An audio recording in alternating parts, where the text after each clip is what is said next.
मैं एक शादी में गया था। भोजन का वह ठाटमाट देखकर मैं चकित हुआ। लगभग अलग अलग पदार्थों के 20 काउंटर सजा के रखे थे। साफ चमकदार पोशाक पहने हुए वेटर इधर उधर घूम रहे थे। यूनिफॉर्म पहने खूबसूरत लड़कियां मेहमानों की देखभाल कर रही थी। आज मुझे पता चला कि पंचपक्वान्न नाम की चीज होती क्या है। मैं हाथ में डिश लेकर सभी काउंटरों पर घूम रहा था। वहां ऐसे ऐसे डिश सजा के रखे थे कि उसमें से एक भी डिश कभी घर पे बना के नहीं खाई थी मैंने। तभी सौभाग्यवती मेरा हाथ खींचते हुए बोली, जरा धीरज रखो, मिलता है इसलिए सब मत लेना, बाद में फेंक दोगे।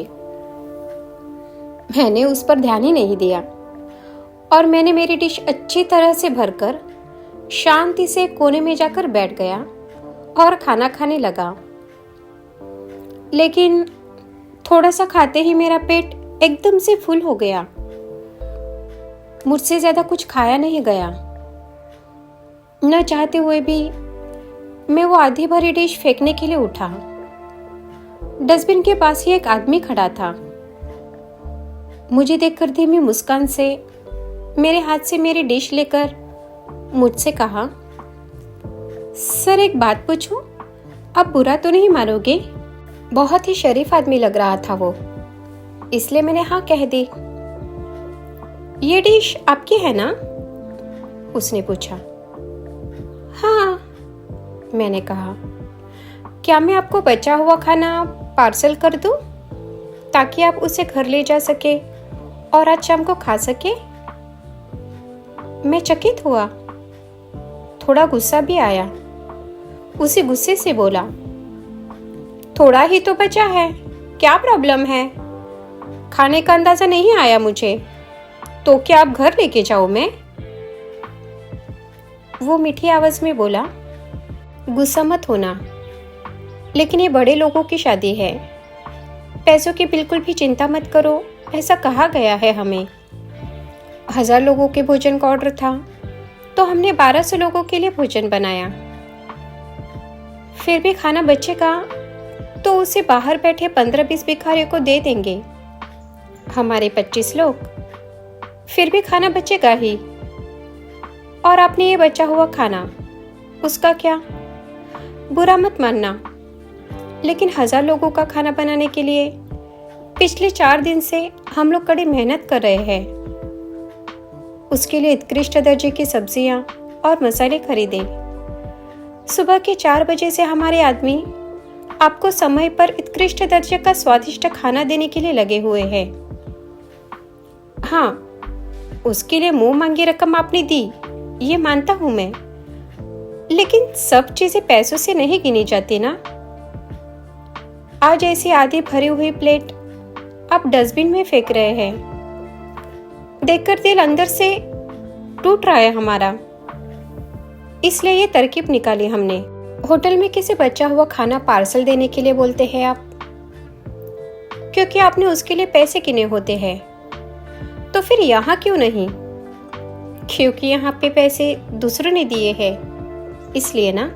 और हाँ, यजमान को इसमें से कुछ भी पता नहीं है, ये सब हमने तय किया है, इसलिए इसके लिए आप यजमान को दोष मत देना। यदि आप तैयार है तो आपका खाना और उसमें थोड़ा खाना और डाल के आप पार्सल घर लेके जाओ, नहीं तो डिश में जो भी खाना बचा है वो पूरा खाओ। क्या बोलूं, कुछ समझ में नहीं आ रहा था। मैं थोड़ा शर्मिंदा हुआ, और वो भी सच ही बोल रहा है, इसका एहसास भी हुआ। सच में आज भारत में ही नहीं, पूरी दुनिया में खाने के लिए लोग भटक रहे हैं, और यहाँ हम बिना कुछ सोचे समझे खाना फेंक देते हैं। उतने में ही मेरी सौभाग्यवती बोली, ठीक बोल रहे हैं भाई आप, इनको क्या समझ में आता है इसके पीछे कितनी मेहनत लगती है। जैसा चाहो ले लेने का और बाकी का फेंक देने का। ये देखकर बनाने वालों को कितनी तकलीफ होती है। आप दे दीजिए वो पार्सल हमें, और रात के खाने में हो जाएगा हमारा। मेहनत, ईंधन सब कुछ बच जाएगा।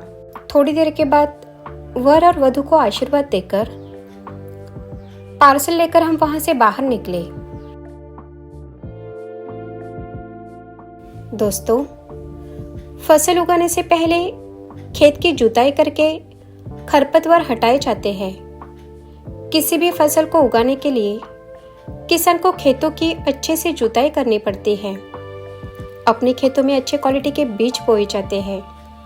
फसलों को समय समय पर पानी देकर उनकी जरूरतें पूरी की जाती है। मिट्टी की उर्वरता बनाए रखने के लिए खाद या उर्वरक मिलाया जाता है। फसलों को खरपतवारों और जानवरों से बचाया जाता है। जब फसल पक जाती है तो उसे काट दिया जाता है, जिसे कटाई कहते हैं। कटाई के बाद फसल को सुखाकर उसका गहना किया जाता है। गहने के बाद अनाज को थ्रेसिंग करके भूसे से अलग किया जाता है। थ्रेसिंग के बाद अनाज को बैग में भरकर घर लाया जाता है। इस प्रकार हमारे देश के किसानों को कड़ी मेहनत से एक अनाज फसल पकाने में 3 से 4 महीनों का समय लगता है। और हम लोग शादी ब्याह और अन्य प्रोग्राम में एवं हमारे घर में भी जरूरत से ज्यादा खाना हमारे प्लेट में लेकर उसमें से थोड़ा सा खाना खाकर बचा हुआ खाना बड़ी आसानी से बिना कुछ सोच विचार फेंक देते हैं। इसलिए मित्रों, इस बात का सदैव ध्यान रखें कि उतना ही लो थाली में कि व्यर्थ न जाए नाली में।